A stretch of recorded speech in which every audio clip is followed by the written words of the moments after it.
Bueno, bienvenidos a un nuevo podcast. Estamos hoy con Nicolás Sáfora. Hola Nicolás, ¿cómo estás? Un placer, doctor, muy bien. Gracias por la invitación. No, gracias a vos. Quiero contarte que llegué a vos, digo, te sigo hace bastante tiempo, pero llegué a través de una revista, creo que salió hace un tiempo, en casa de mi mamá. Fui a visitarla y vi la nota, leí la nota que te hicieron y me interesó mucho la historia. Y después me interesó, vi lo que hacías y me interesó mucho además de lo que hacías.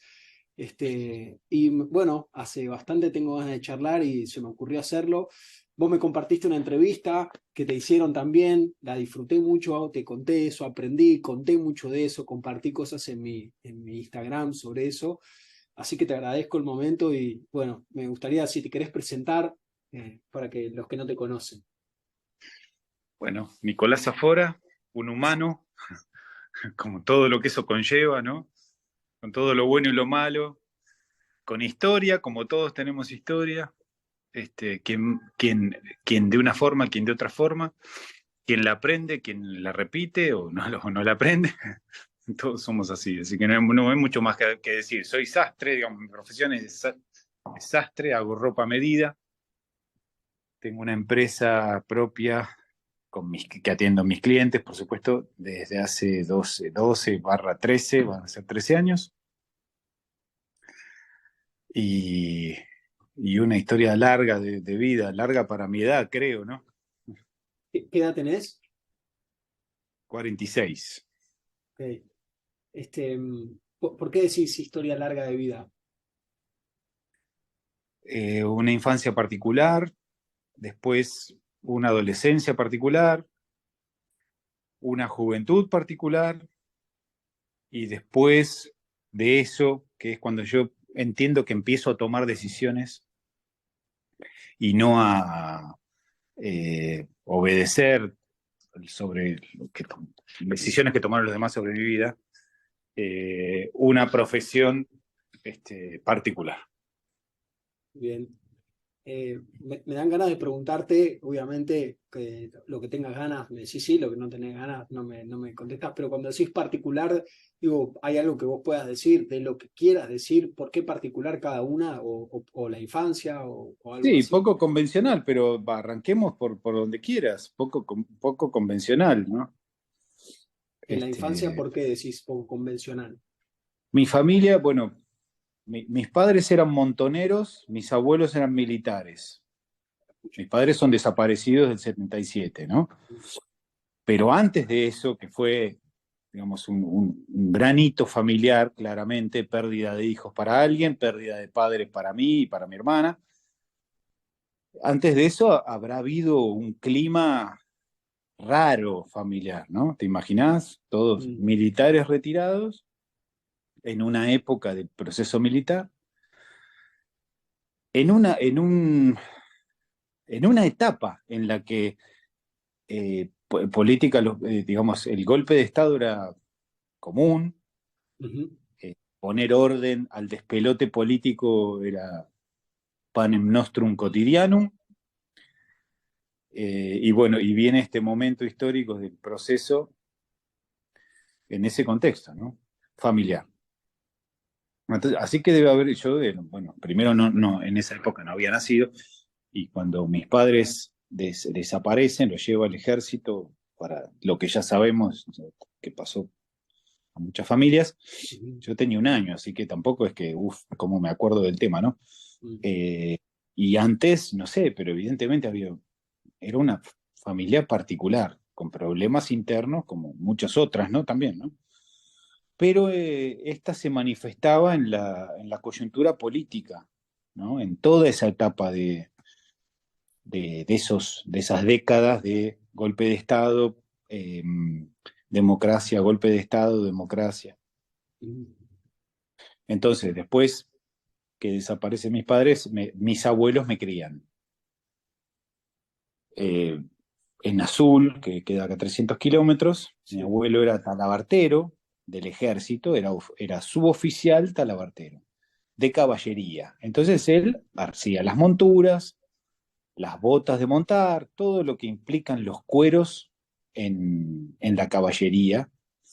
En el ejército de esa época se usaba un montón el cuero, ¿no? Los Ujú, cinturones, un montón de correajes que hoy en día ya no, se usan otros materiales sintéticos, digamos, artificiales, que son mucho más apropiados, más livianos, qué sé yo, ¿no? Eh, Todos los hermanos de él, todos mis tíos abuelos eran artesanos de diferentes oficios. ajá, Y mi otro abuelo, el otro militar retirado, también artesano. Pero bueno, a él lo veía solo en las vacaciones del verano, que se hacían largas y yo venía con mi hermana, veníamos a Buenos Aires. Bueno, los oficios no me resultaron ajenos, claramente, viviendo con mis abuelos. Este, en parte me imagino que de ahí, o en alguna parte, vienen mis decisiones más de grande, ¿no? De mi trabajo. ujú, Pero no solamente. Eh, mi infancia siempre estuvo marcado por esa falta, esa ausencia. El salto generacional que hubo, mis abuelos eran gente muy buena, de ujú, muy buen corazón, pero muy poco preparados, digamos, ¿no? En todo sentido, eran casi analfabetos, eh, y con la mejor de las intenciones, pero había un salto generacional muy grande, yo lo sentí mucho afectivamente eso, muchísimo, y obviamente me faltaba, bueno, hoy en día sabemos que el bebé siente un montón de cosas con la madre, sus latidos, el olor de su piel, el, el, el, cómo rebota internamente su voz, no solo cómo suena por fuera, sino, ¿no? Hay un montón de cosas que, bueno, de repente estaban y después no estaban, punto. mm, Eh, y a esa edad, que yo tenía 15 meses, ese todo que tenía, que era mi madre, básicamente era casi, casi el todo, bueno, ya no estaba más. mm. Y mi abuela hizo lo que pudo, y, y los dos, bueno, pero la historia sigue, porque después estos militares retirados me mandan a mí, al chico con problemas de conducta, porque era bastante liero, me mandan al reformatorio, al liceo militar, ¿no? ¿A Cinco qué edad? años, Ah, 5 años. y a los 12, no, no, es la secundaria, el liceo Ah, militar es la secundaria. ok. Termino la primaria con 1000 problemas de conducta y me mandan al reformatorio, porque era un chico difícil, digamos, ¿no? Ujú, Hijo de montonero. Entonces, 5 años ahí, que fue también complejo, difícil. Yo armé unos bloqueos afectivos tremendos, que con los años los tuve que desarticular si no hubiera tenido otro tipo de problemas serios, ¿no? claro. Eh, bueno, nada, segunda etapa particular, Mm, ¿no? Mi secundaria en un internado militar, siendo hijo de montonero. En mi legajo, el chico venía a que no repita la historia de su sangre, porque venía de alguna forma, ¿viste? Como que en esa época esto de la sangre mm. era, era visto como un mal genético, sin ponerle el nombre genético. El problema era Sí, la sangre. claro. ¿Cuál es tu sangre, tu Mm, cuna y qué sé yo, ¿no? mm. Ancestral el tema. Total, total. Ancestral. Así que el chico con problemas de conducta va al reformatorio, 5 años, bueno, los aguanté completos, no todos. Entramos 350 en primer año y egresamos 97. No todos pudieron terminar. Yo pude terminar, resistí, digamos, incluso con ciertos problemas de conducta que son menos viables ahí, ¿no? Menos Claro. tolerables. Más o menos anduve. Segunda etapa particular. Tercera etapa particular. Termino la secundaria y yo conozco un sacerdote católico que tenía, muy carismático él, muy carismático, estaba fundando un monasterio nuevo en Argentina. Bueno, toda la creída del mundo de que yo tenía vocación religiosa, él me lo afirmó, bueno, adelante, contra viento y marea, lo poco que quedaba de mi familia no quería que entre ahí, eh, y moví cielo y tierra y me metí ahí. 10 años de monje.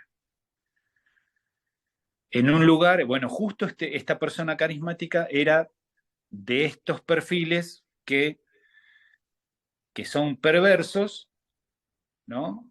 Y que claramente ese carisma, ese magnetismo lo tienen para después cobrarte de alguna forma, o echarte encima toda su patología, digamos, abusiva en lo que fuere, ¿no? Pues conocerás mil casos en el matrimonio, el hombre abusivo con la mujer, aunque no le pegue directamente o no se abuse sexualmente, aunque no llegue a físico, ¿no? Pero el Ujú. maltrato verbal, el tener pisada a una persona y hacerla sentir, bueno, era el perfil de manual de este sujeto. Así que yo y un montón más nos desayunamos de esto.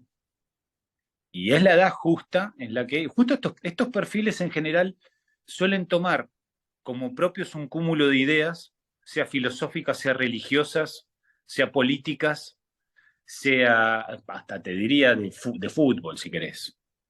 Pero ideas que se pueden radicalizar Claro. y se pueden presentar de un modo eh, agradable como blancas y negras. Entonces, justamente a esa edad de 17, 18, que todo el mundo es blanco-negro, bueno y malo, y qué sé yo, bueno, caes como un chorlito, ¿no? Más si tenés problemas afectivos, que era mi caso de cajón, ¿no? Claramente. Mm. Así que, bueno, fueron 10 años, de los 18 a los 28, tercera etapa particular. eh, y a los 28 fue muy revelador para mí encontrarme en un, en un estado interno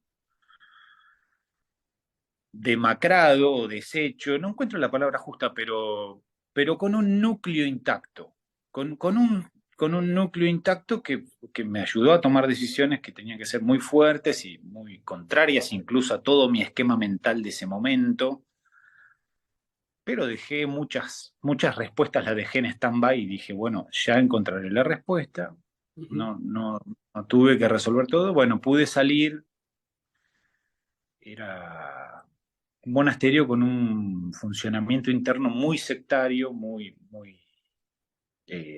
fanático, ¿no? Entonces el esquema mental que se, se te va formando con este tipo de manejo y doctrinas son muros muy altos. Bueno, logré salir y me encontré que no, en una cuarta etapa de mi vida, ¿no?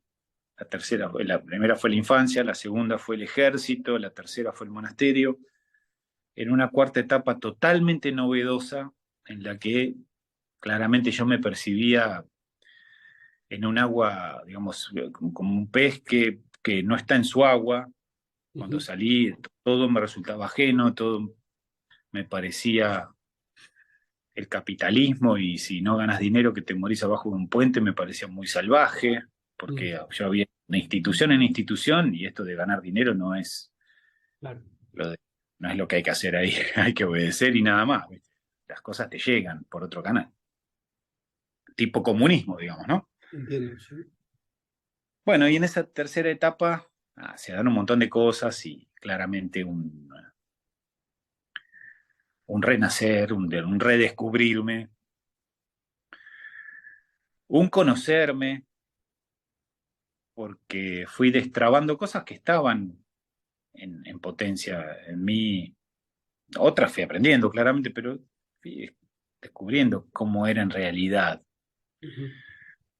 Y fui encontrando un piso básico, ¿no? Me tomó 5 años decir, bueno, ahora estoy en el piso. Ya construí los fundamentos, soy más o menos normalito, más o menos. ¿ahora qué hago con esto, no? Ujú. Y ahí empecé a construir los distintos edificios, digamos, este, internos, externos, ¿no? Mi trabajo, mi carrera profesional, yo internamente, mi desarrollo personal, mis herramientas para mejorar y superar las distintas problemáticas humanas, bla, bla, bla. Y bueno, y justo también elegí, por diferentes razones, bien tipificables, ¿no? Que las podemos charlar. Te hago un resumen, vos después preguntarme lo que quieras, ¿no? Adelante, adelante.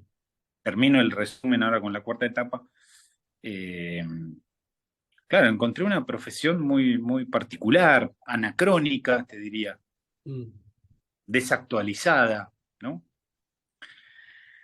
Eh, hasta a contrapelo, hasta contraria a la actualidad. Depende del ángulo que uno mire la actualidad, pero hasta contraria.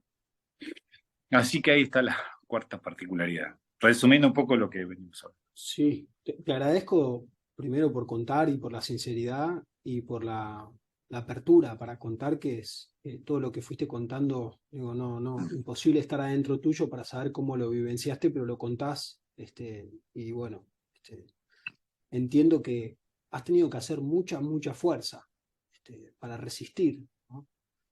Sí, Y para cuidarte. sí, esa palabra que no me acuerdo en qué la usé el otro día que me la marcaste, resistir. Me la acuerdo del griego, sustinere. Y es bueno, por momentos es bueno resistir. Ujú. No es sostenible en el tiempo, Claro. porque uno se agota, pero por momentos hay que resistir. Y después, en todo caso, cambiar la estrategia y qué sé yo, ¿no? A veces me pasa que trabajo, quiero decir, en mi interior, suelo, al menos últimamente, resolver los temas primero en ideas que después en sentimientos o afectos o estados de ánimo. Y es mucho más barato, muchísimo más barato, tremendamente menos costoso, pero por momentos hay que resistirle al pensamiento que viene, ¿no? Mm. Por momentos hay que frenarlo, aunque sea resistirse a solo frenarlo y dejarlo en stand-by, y después juzgarlo o ponerlo en su lugar, ¿no? Es como si uno le dijera ese pensamiento, yo te voy a enseñar cuántos pares son tres botas, ¿no?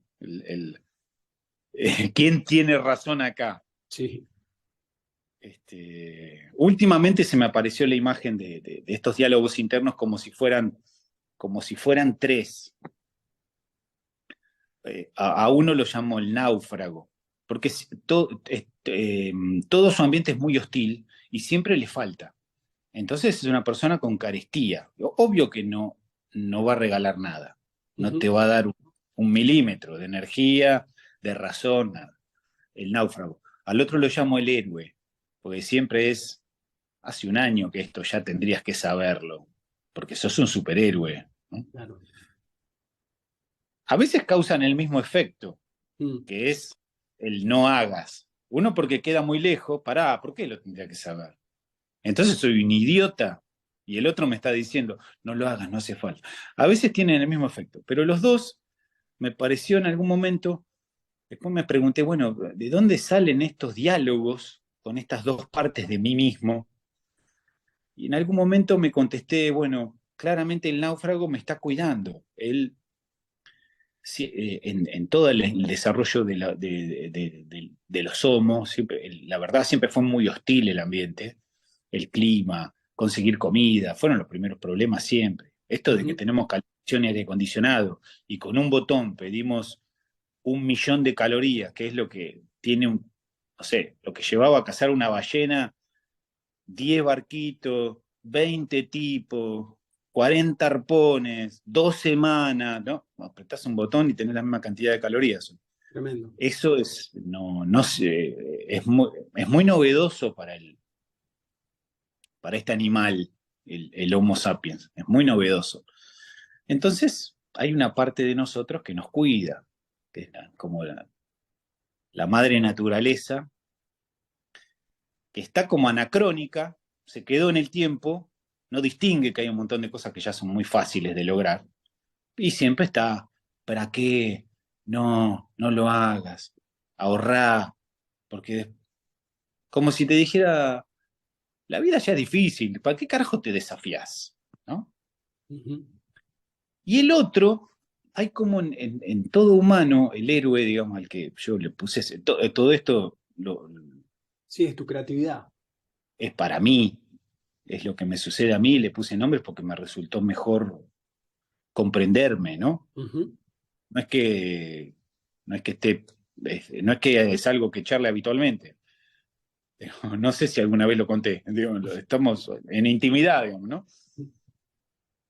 El héroe es como, no termino de entenderlo bien, pero a mí me parece que hay algo en el humano que es como esa búsqueda de la verdad, o búsqueda de lo bueno, o búsqueda de lo mejor, algo innato, que seguramente siempre estuvo allí en el desarrollo del Homo, porque quedarse también era morir.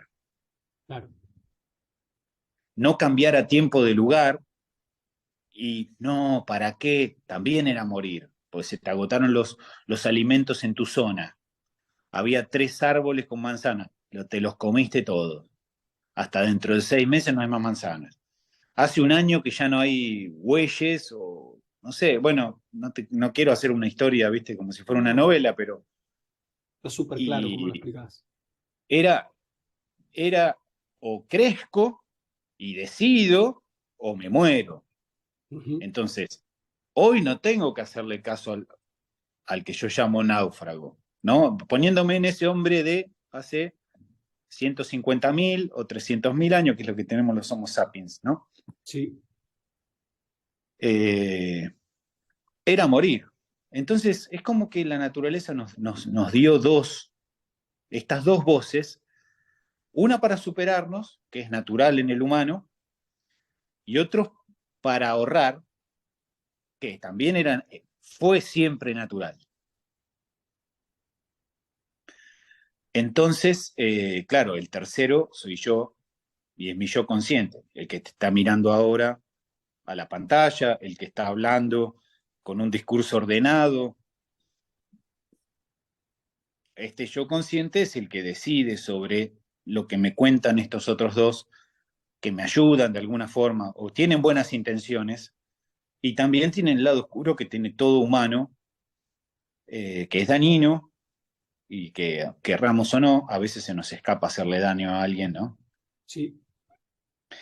Entonces, en algún momento pensé también, bueno, pero entonces este ejercicio de diálogo interno y de ver qué tomo y qué no tomo de estos consejos, porque yo decido, también acrecienta el yo, le da más plena conciencia y le quita ese poder a los otros dos, porque son dos voces que no son yo.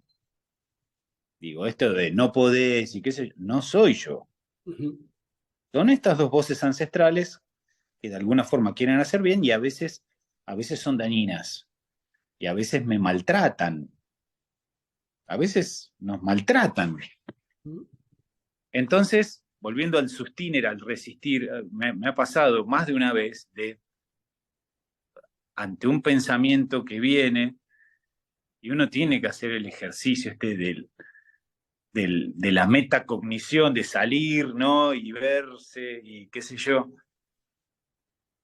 Enseguida me siento agredido por él, por este pensamiento, y le digo, para,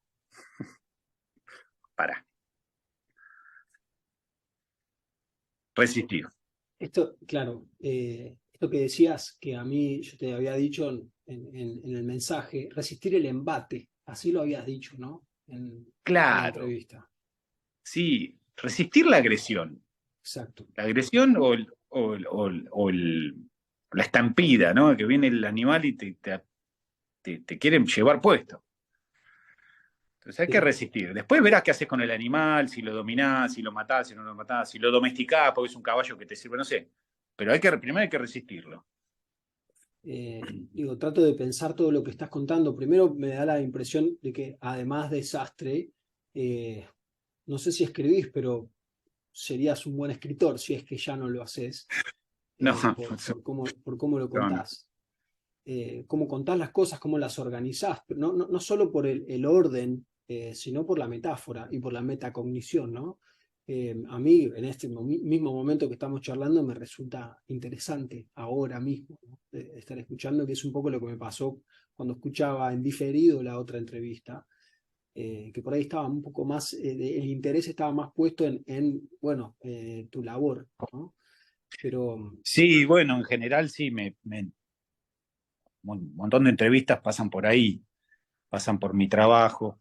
En lo que hago somos muy pocos y bueno, soy conocido, este, porque la verdad somos un puñado, ¿viste? Sería un mal signo no ser conocido, ¿viste? claro, claro. Nicolás, digo, has pasado por muchas cosas, lo que me estás contando, por muchas cosas, y has desarrollado este sistema de pensamiento, por decirlo de alguna manera ahora, que pareciera darte calma cuando digo esta cuestión autoagresiva también que está. Vos recién hacías mención a cuando a veces, aunque no es nuestra intención, agredimos a otros. También está estas voces que son autocríticas, autoexigentes y que pueden ser bastante destructivas en algún punto. Y pienso justamente que vos te dedicás a hacer ropa. Digo, perdón si no es muy preciso el término. Sé que sos sastre y no se dice hacer ropa, pero también decías en este caso en la entrevista, ropa que cubre y protege.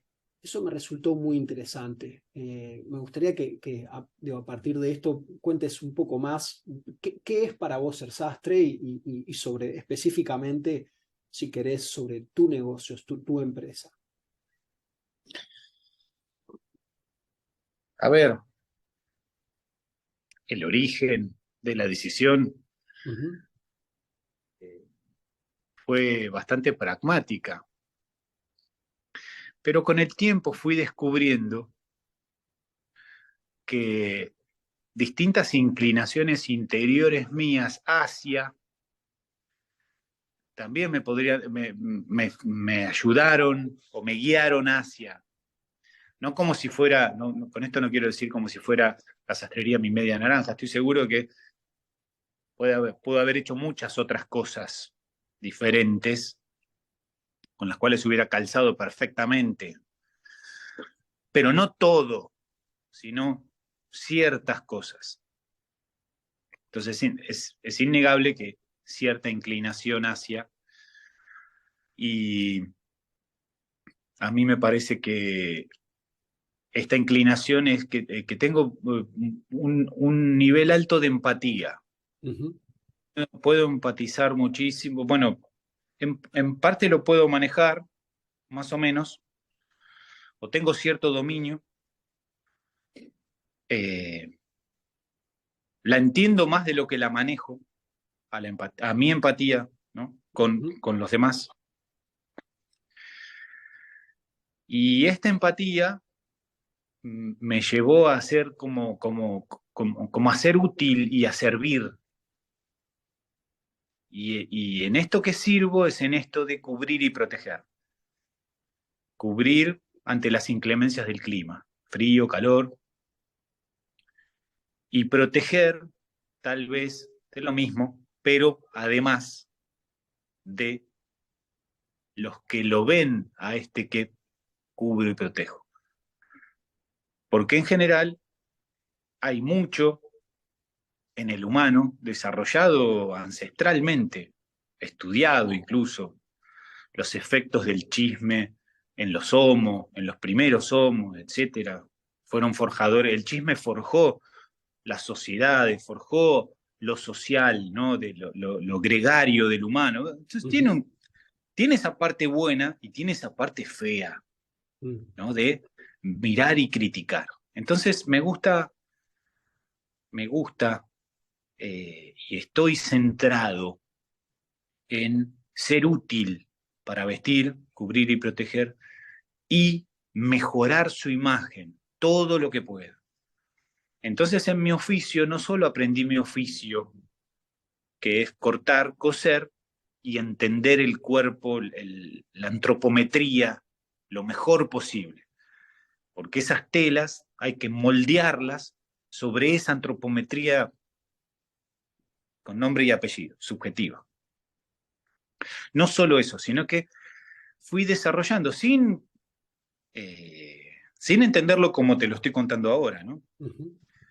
Fui desarrollando diferentes tesis propias, muy subjetivas, sobre la imagen personal. Tan subjetivo como lo que me escuchás hablar, el ángulo que le doy a las cosas, hasta, por eso te repito, todas estas ideas y cosas, son herramientas mías, ¿viste? No Sí, sí. pretendo que sean universales, ni No. que los demás las generen de esta forma, ni nada por el estilo. La verdad, son solo mías. Y El justamente es libro lo de que la te hace imagen también. particular, ¿no? Perdón, es justamente lo que te hace particular. Sí, sí, como todos, ¿no? Como todos Sí, somos sí. particulares. Eh, estas ideas y conceptos, y bueno, por momentos los fui sistematizando, ahora los tengo bastante bien, y en estos días se me está ocurriendo escribir un libro sobre imagen con este ángulo que le doy específico, que no lo he visto en otros lados, que obviamente he leído sobre el tema, ¿no? Sí, sí. Entonces también asesoro, no solo hago que un sastre es el especialista en hacer trajes a medida. El traje es la prenda más compleja de hacer. No existe prenda más compleja. Puede ser que un vestido de alta costura, cuando tiene mucha elaboración, tenga muchas más horas hombre, pero la complejidad de cualquier prenda está en tridimensionar, bueno, las telas son bidimensionales, tridimensionar, sobre todo en mangas, sisa, hombros, cuello. Porque en esa pequeña distancia hay un montón de información para tridimensionar. Y da la casualidad que es la única prenda, la chaqueta sastre en cualquier versión, incluso la comprada en una tienda, ¿no? Ready to wear, ¿no? Ujú. Es el tipo de telas son muy delatoras, entonces es de mucha precisión y sobre todo en ese lugar. Y entonces es la prenda más difícil de hacer. El sastre es el especialista en hacer esa prenda. El modisto es el especialista en hacer vestidos, cualquier vestido, los cuales la mayoría no suponen hombros y mangas, Ujú. ¿no? Con bretel les alcanza, o con un escote así o así. Entonces es más sencilla de hacer, por más que haya algunos desafíos que no son típicamente sartoriales, ¿no? Claro. Entonces, ya me fui por las ramas. Ok, venía ordenado hasta este momento. No, pero estabas Me contando acabo de de ir lo. por las ramas. No, estabas contando de que estabas pensando en armar el libro y de cómo, digo, la diferencia entre lo que es el vestido de alta costura y lo que es el traje, que es el de mayor complejidad para confeccionar o para Claro. generar. Entonces, pero no me acuerdo de dónde venía, porque veníamos charlando otra cosa, pero ahora a esto voy. No está, el sastre lleva muchos años, lleva unos 3 años aprender a coser, unos 2 años aprender a cortar y otros de 3 a 5 años de experiencia para decir soy un sastre decente. Ya ahí tenés una ingeniería y casi la carrera de medicina Sí. sin la residencia, ¿está? Ujú. Para coser a mano. Eso es así, complicadísimo. Tenés esos entre 6 y 8 años, más o menos, que es un montón. Yo no me quedé ahí, sino que agregué toda esta parte, que la verdad, que he charlado con un montón de sastres y no es su tema tampoco, no tiene por qué serlo, No, no. pero sí me lo puse, digamos, también en el paquete profesional mío, sin tener que serlo, por esta inclinación que te comentaba que noté últimamente que siempre tuve, de empatizar, cubrir, proteger, mejorar, ayudar a mejorar, digamos, ¿no? Algo así. Eh, Me resulta súper interesante escuchar porque, digo, entiendo que sos sastre porque te escucho, te he leído, te veo, te sigo lo que haces, pero cuando Yo me imagino a alguien que entra en la charla y no estás hablando ni de ropa, no estás hablando de cortes de hombros, pareciera que estás hablando de otra cosa, no necesariamente de esto. Esto me parece que es algo muy, muy interesante de escuchar, de cómo pensás inclusive la historia del Homo sapiens y cómo hacías mención desde lo que se puede conseguir eh, las calorías de una ballena en un clic de un teléfono hasta cómo se gestan cosas desde el chimento. Entonces, la importancia de cubrir y proteger está, según lo que yo estoy escuchando y lo poco que yo entiendo de ropa, es mucho más allá de la moda, mucho más allá del gusto. Y que me gusta mucho saber que vos trabajás desde un lugar que tiene que ver con esto que decías, como casi si fueses un consejero, ¿no? Esto lo estoy diciendo yo, no digo que lo sea, ¿no? Pero entonces Claro. alguien viene, quiere un traje para esto y para lo otro, sino que vengo y es casi como, vengo con un problema que es, no sé, y vos por observar a la persona, por observar sus dimensiones, por escucharla hablar, y eso cruzándose con tu propia historia y tu experiencia, se te ocurren cosas, que no es simplemente, hey, te iría bien esto, fíjate, a ver, probate esto, qué tal y ya. Me resulta súper, súper interesante. Es así, lo describiste maravillosamente sin que hablemos de cómo atiendo, por ejemplo. Pero cuando me pregunta alguien me hace una nota sobre la sastrería y me pregunta cómo atiendo o cómo comienza el proceso, y lo primero que digo es escuchando, porque nos sentamos, bueno, yo atiendo y es como un pequeño living muy cálido, con cuero, madera, cemento, ¿no? Alfombra. No muy recargado, pero sí muy cálido. Uh -huh. La luz es cálida, o sea, es amarillita, no es blanca, fría, ¿no? Y la primera pregunta es: ¿en qué te puedo ayudar? Claro, Es así, claro, sea un evento o sea una persona que está en una etapa de cambio. exacto. Y yo lo que noto siempre es que hay una disposición a cambio, o esto de un evento es un hito con fecha de un cambio, ¿no? Uh -huh. En general es casamiento, bueno, tremendo cambio en la vida de un humano. Y si no, la persona viene con inquietudes, con cosas que no sabe que le está pasando. Él sabe que le pasa algo. No sabe cómo traducirlo en ropa, claramente. Y a mí eso me sale bárbaro y me siento súper bien con mis ideas. Incluso te diría, sin recibir su aprobación. O sea, escuchándolo y logrando empatizar y ubicándolo a él desde él, no donde tendría que estar, sino dónde está, Uh -huh. teniendo ideas, eso claramente lo tengo que traducir en telas específicas, con color, con diseño o no, lo que fuere, y diseños específicos. Después sí viene mi trabajo como sastre, que es hacer que esa tela quede bien en ese cuerpo. Pero todo lo anterior no es lo propio. ¿Me explico? Exacto. Muy claro te explicas. Nicolás, una pregunta. ¿Tenés unos minutos más? Porque tengo no sé, el Zoom se corta ahora. ¿Puedo cortar y volver a llamarte? Sí, Sí, no hay problema. Ya pasó una disculpa hora, no. Bueno, ahí ya enseguida te vuelvo a llamar.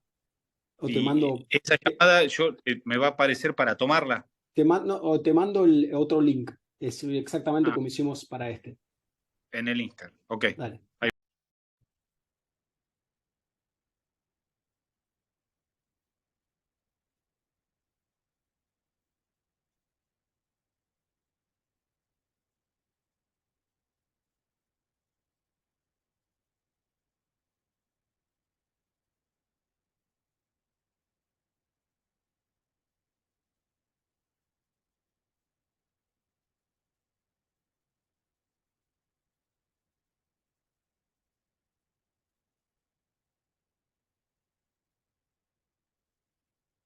Divido Ahí está.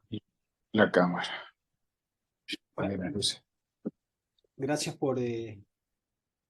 gracias por volver. Disculpa la interrupción en el momento. No pasa nada, Doc, no pasa nada.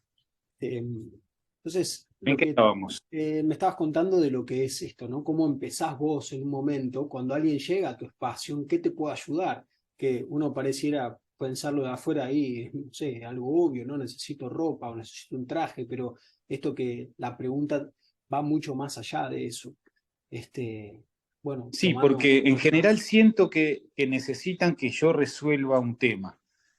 Yo me siento, como lo dijiste muy bien, un consejero que resuelve, pero a veces me cuesta tipificar bien mi, mi rol, porque un coach sería un especialista que le dice qué tiene que hacer, pero no lo hace con él. Un consejero podría, un coach ontológico podría no ser un especialista en el tema. El entrenador, digamos, deportivo, sí es un especialista en el tema. ujú, Un coach ontológico puede no entender nada del tema y se fija solo en sus mecanismos de aprendizaje, supongamos. claro. Y no, todavía no entiendo bien en qué formato ponerme, pero en mi caso, además de aconsejarlo, yo estoy haciendo la prenda con él sobre él, con él. No puedo prescindir de él, no solo porque físicamente tiene que estar para que esa tela calce perfectamente sobre su cuerpo, no solo por eso, sino que necesito saber si él lo quiere más cómodo, menos cómodo, más estilizado. Necesito entender cosas de él, que él las vaya percibiendo en el momento que tiene ese conocimiento para hacerlo, Ujú, porque antes de que yo le empiece a hacer las pruebas no va a saber, no va a ver la prenda entera, etc. Lo necesito como socio, estamos construyendo juntos esas prendas, pero a su vez yo lo guié como especialista en el tema, como si fuera un entrenador, digamos, de deportivo, pero como compañero de juego. eso. Es como si fuera sí, un jugador y el entrenador a la vez. No sé bien en qué formato ponerme. Bueno, pero digo, lo estamos pensando y me parece muy interesante, lo pienso desde el concepto de la resiliencia, tomando en cuenta muchas cosas que contaste de las primeras etapas de tu vida, en donde acá no hay obediencia, ¿no? Vos te vas a poner esto, ni esto es así, sino que es un trabajo en conjunto, en equipo, ¿no? Eso me parece muy reparador desde mi punto de vista, lo que debe ser Claro, no para lo vos, había ¿no? pensado. Este, Muy buena, Doc. Muy buena, ¿eh? No lo había pensado. Sí, porque no impongo nada. O sea, a ver, tengo cierta autoridad que mantengo, eh, pero no en lo que le voy a hacer. Siempre supongo, y está en mi voluntad. Tal vez lo lograré más, lo lograré menos según el día, pero está en mi voluntad y en mi expertise, entiendo que lo estoy haciendo de esa forma, el interpretarlo desde él, desde que llega, desde el saludo, cuando lo veo, cómo vino vestido a ver al sastre. Ya hay un montón de signos de cómo es él, total, ¿no? total. Que es justamente todo lo opuesto, por decirlo exageradamente, de la sangre que traes, ¿no? Esto es así, es ver qué trae, qué le pasa, qué impresión, Sí.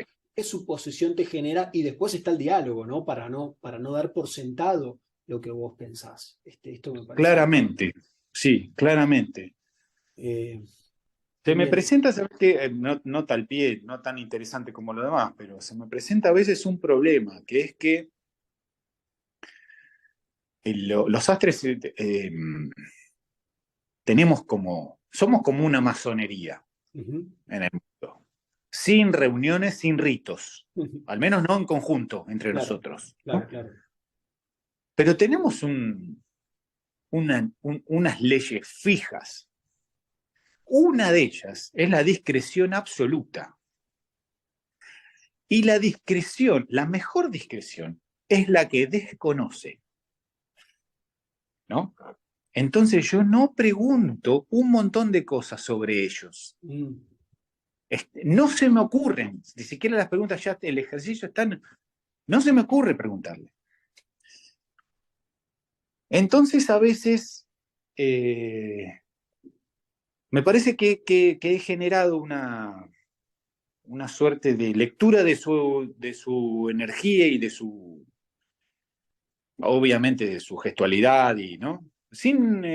Tal vez esto no lo puedo poner en palabras hoy, pero es un buen tema que tal vez pueda encontrarle mejor sentido, sí. Ahí hay un motivo más para escribir. Perdón que te incite a escribir, ¿no? Igual ya me dijiste que estás haciendo un libro, pero digo, pensás las cosas de una manera tan rica y tan profunda que, bueno, ahora justo la estás charlando conmigo. Imagino que igual sos de pensar, pero bueno, a veces la virome, el lápiz, la hoja son buenos compañeros de pensamiento. Quizás no del efecto que tiene el héroe y el náufrago, que son más virtuales, por decirlo de una forma, sino ahí más concreto, más que se materializa. Puede Este, ser, sí, sí, siempre es una buena herramienta. No es una de mis herramientas preferidas, fue así desde siempre para mí. ujú. Entiendo por qué, pero va, bla, bla. Eh, no fue nunca una gran herramienta para mí. Pero tal vez si me pongo a escribirlo en la compu y pueda tener. A veces sí lo que hago es en el celu usar las notas, pero el celu es muy limitado. Es Tiene limitaciones para cierto, plasmarlas. cierto que Escribo en sí. las notas. Ahora estoy. Últimamente, como se me ocurren cosas de diferente ámbito a las notas y después se desordenan solas con el tiempo, ¿viste? Que se van acumulando. Les pongo un título para Espectacular. que entonces, si son de imagen, se me van ocurriendo cosas, voy escribiendo. Y a la otra creo que le puse, a las de mi mundo interior le puse interior. Creo que, no, ahora no me acuerdo, pero me parece que le puse interior. Mm. Un solo comentario más en relación al trabajo y después te hago una pregunta fuera de lo que es la sastrería, que es, a mí me gustó mucho el otro día en la entrevista, cuando la chica te pregunta qué habías estudiado y vos estabas hablándolo desde otro punto de vista, como vos dijiste, no, estudié los italianos, estudié cómo hacían los ojales, estudié cómo hacían esta capacidad tuya de observar, digo, no solo al cliente que viene, sino en el estudio de las cosas, ¿no? Que me pareció súper interesante porque esto de cuando uno hace algo puede aprenderlo directamente desde la teoría y la técnica y los libros, o, o sumarse desde un interés que, bueno, es una energía que pulsa desde vaya a saber dónde, que uno quiere ver exactamente dónde están los detalles de aquellas personas que supuestamente, bueno, los italianos digo, no sé, los genios de los Sí, trajes, supongo, ¿no? uno de los referentes. ¿Eh? Claro, claro. Sí, muy interesante. El punto me hace acordar a que en otra época, en la época post-imperios, digamos, que fue la humanidad actual, está construida de un imperio tras otro, desde el Ujú. acadio hasta los últimos monarcas, y ahora son, digamos, son todas democracias, pero el leer y escribir siempre fue de pocos. Eh, por lo tanto, había otras herramientas pedagógicas para que los imperios construyeran esa influencia. Y uno de los grandes beneficios que tuvo esta creación de imperio fue que todos se alinearon en un objetivo en común. Todos esos que anteriormente eran clanes nómades de 60, 80 personas, empezaron a construir, digamos, lugares amplios, de mucha gente, de aglomeramiento, que había que organizar, y entonces las ideas en común fueron ordenando esto, pero a lo que voy es, la forma de educar que existía a los analfabetos, desde los líderes hacia los analfabetos, eran las cosas, eran los edificios, era la simbología en todos los edificios, y entonces si nos ponemos a estudiar las iglesias, que de este tema conozco un poco más por lo que ya hablamos, Ujú. todas estas iglesias góticas y tienen tres puertas adelante, la principal y dos laterales, la Santísima Trinidad, y tienen las gárgolas, que son los demonios que están afuera, porque no pueden entrar, y los vitros todos los vitreos que tienen los dibujos específicos de distintas escenas del leitmotiv de la iglesia de la que hagamos alusión, ¿no? Si es la maternidad, o si es la Sagrada Familia, o si es el Sagrado Corazón, o lo que fuere. Todo eso era educación, era catequesis. Y llevado al mundo pagano lo mismo, las estatuas de los paganos, de los dioses paganos, la majestuosidad de las residencias del emperador, el ruido del marchar de los ejércitos, poder, o sea, había todo un simbolismo y un montón de artes puestas en función de la educación del analfabeto que no sabía leer y escribir. Entonces, en ese sistema pedagógico era muy importante observar, ¿no? Claramente, después de la creación de los monasterios, que después crean bibliotecas, guardan el saber, las primeras universidades se crean en los monasterios también, bla, bla, bla, bla, bla, bla, bla, bla, bla. El sistema pedagógico cambió porque la mayor cantidad de gente lee y escribe, y es un método fantástico para aprender, simplifica un montón de cosas, amplía el conocimiento, amplía un montón, etcétera, etcétera, etcétera. Pero a lo que voy es que no es el único. El sistema de universidad, de un maestro que te enseña lo que tenés que saber, no es el único sistema pedagógico que existe para aprender. Exacto. Entonces, naturalmente, fui muy observador siempre y tengo un ojo muy vivo, digamos, y muy despierto, que capta cosas y las procesa incluso en segundo plano, ¿no?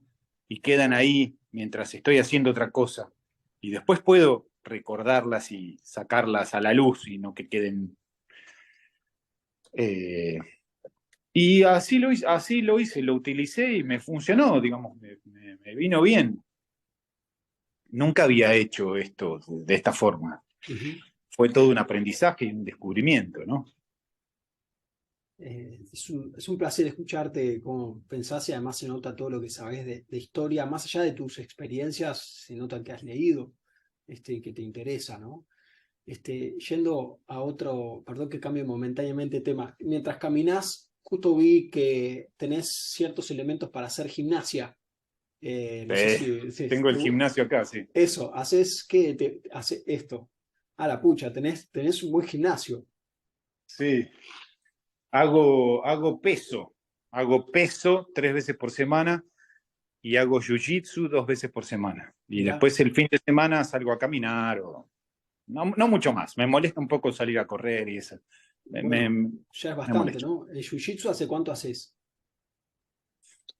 1 año y medio, antes hacía boxeo. Qué bien, qué bien. ¿Y tenés algún digo, otro hobby, algo que te gusta hacer, algo que te gustaría hacer y todavía no hiciste? ¿La música o...? La música, sí, me gusta, como normal, digamos. Voy descubriendo, tal vez en los últimos años voy descubriendo que que es una buena herramienta para conducir el estado de anímico. ¿No? Estado anímico ya suena a bajón, ¿viste? Y estado anímico hay mucho, pero Totalmente.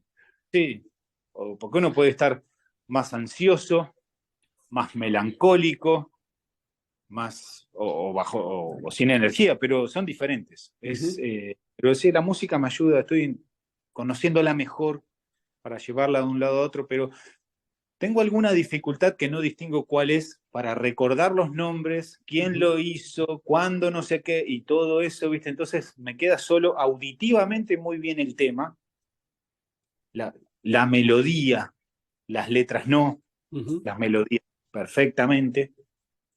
Entonces, no es algo que quiera, ¿viste? Incorporar ¿Te o gusta estarme forzando a que me quede, ¿no? Claro. ¿Bailar te gusta? No sé, puede ser, me puedo mover, me puedo mover, pero no es que, uff, pero puede ser interesante, puede ser un desafío interesante. Qué bueno. En mi mundo interior, yo soy masculino, digamos, tengo la fisonomía típica del macho, mido 1,85, peso 97 kilos, mi caminar es masculino, todo es masculino. Bailar es como que, bueno, puede ser interesante. No termino, me visto con traje, fumo, controladamente, pero fumo. Tomo whisky controladamente, me cuido, pero tomo whisky, tomo vinos. Es como un mundo un poco de manual del macho, ¿viste? Sí. El bailar no lo encuentro donde encajaría bien. No obstante, cuando hay música me puedo mover más o menos al ritmo. A Ahí eso me está, refería a ahí mí. está. Hay ritmo entonces. Si hay escucha, Sí, sí, sí. hay una musicoterapeuta que dice, el que baila esencialmente escucha, y me gusta eso de cómo suena, porque vos sos alguien que está escuchando, ¿no? Que percibe. Digo, no solo digo escuchar literalmente, sino que percibís, ¿no? Hasta desde la energía, como hablabas recién.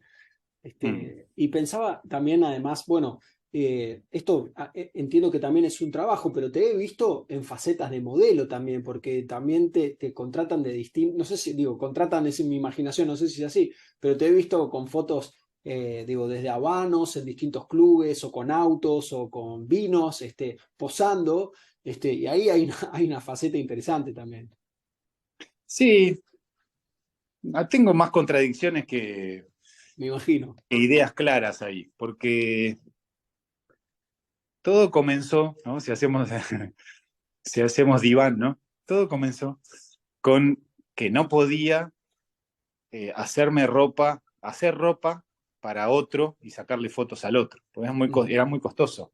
ujú, Todavía hoy me costaría estar haciendo ropa que cuesta bastante, dinero y tiempo, mucho tiempo, para que él haga de modelo. Entonces, cuando surgió el Instagram, 2012, 2013, por ahí, año más, año menos, dije, bueno, me muestro como influencer, no como una marca, como influencer, como sastre, yo trabajando, yo usando la ropa que me hago. Punto. Y resolví dos cosas. Primero, la ropa que yo hago es la ropa que más me gusta para mí. ujú, No hay mejor ropa. Para mí no hay. Porque la hago como se me canta. No claro. solo en comodidad, el diseño que se me canta, la calidad que se me canta, la tela que se me canta. O sea, no hay una marca que me guste más que lo que yo puedo hacer. Entonces, bueno, me hago mi ropa. Y además, la publicito y la muestro para que otros se vengan a hacer. Entonces, con eso resolví esa parte. Lo que identifiqué en muchas sesiones, tal vez no las últimas, pero en muchas, es que no lograba naturalizarme en los movimientos y necesitaba actuar y me ponía incómodo y me embolaba. Ajá. Y unos malhumores en los días de fotos, unos malhumores tremendos. Es algo que tengo que trabajar más, ¿viste? Digo, bueno, entiendo que cuando se elige una foto es de haber sacado muchas, pero en las fotos que apareces se te ve como si estuvieses cómodo en lo que haces.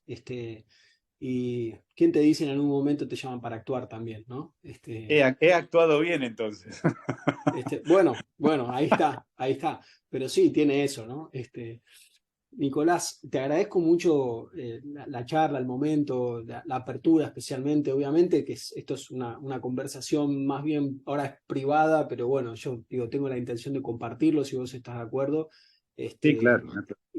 pero bueno, súper interesante, me gustaría seguir charlando en algún momento y bueno, obviamente para que la gente pueda ver, voy a robar tu marca, digo, si vos querés, si te Sí, el parece bien Instagram, también. poné el Insta, pero ojo, porque vos me seguís en mi cuenta personal Ah, ok, y esa la uso muy poco. ok, ok. La otra tenés que poner, que es Está N bien. Sáforo, En esa la que tengo más seguidores, digamos, ¿no? Perfecto. Ahí te etiqueto. Te agradezco Sí. realmente mucho. Disfruté la charla y digo, así como vos decís, tu ropa preferida es la de tu marca porque la haces vos. Estas charlas para mí, estas entrevistas son preferidas para mí porque yo las escucho después varias veces y aprendo. Ya aprendí ahorita mismo en vivo, pero después las repaso y escucho y acá me anoté cosas que fuiste diciendo y bueno, te agradezco de verdad mucho. Un placer, Doc, un placer. Todo lo que pueda ayudar siempre me gusta. Bueno, igualmente y te mando un fuerte abrazo y éxitos con todo. Gracias, Doc. Abrazo. Adiós. Chao. Chao, chao.